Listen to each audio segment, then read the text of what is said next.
Since George Washington became president 234 years ago, no American president has ever been charged with a crime. Across the country, lawyers, journalists, and more are preparing for that to possibly change. Prosecutors in New York are investigating former President Trump. Soon, he may be charged with crimes. There are many parts to understand about this situation.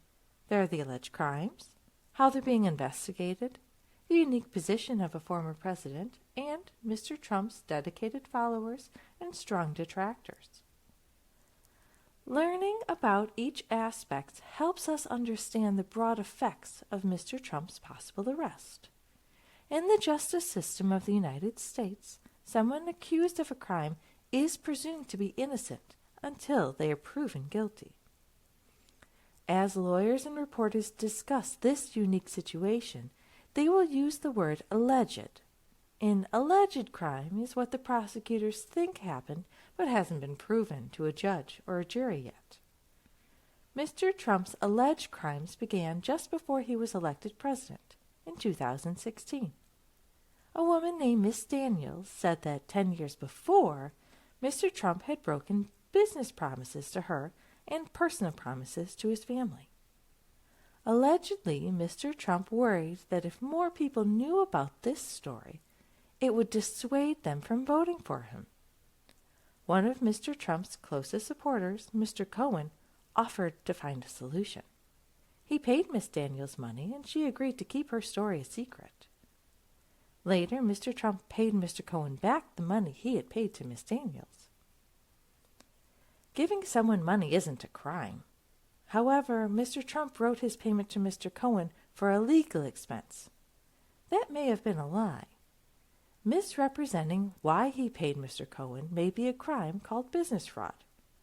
That may be the only charge Mr. Trump is charged with. However, prosecutors are also investigating if a second crime occurred. There are laws about accepting money and spending money when running for president. The payments helped Mr. Trump's campaign by hiding a negative story. The prosecutors may try to argue that is not allowed under New York's election laws. Mr. Trump has not been charged yet, so people can only make their best guesses on which of any of the crimes Mr. Trump will be charged with. Although he is no longer president, many people still have strong opinions about Mr. Trump. From his time as president, Mr. Trump gathered fervent fans and strong critics. Mr. Trump is again campaigning to become president in 2024.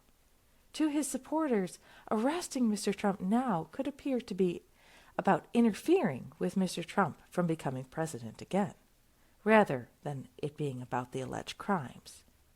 For those who disagree with Mr. Trump, arresting and charging him with the alleged crimes is proof that no one is above the law.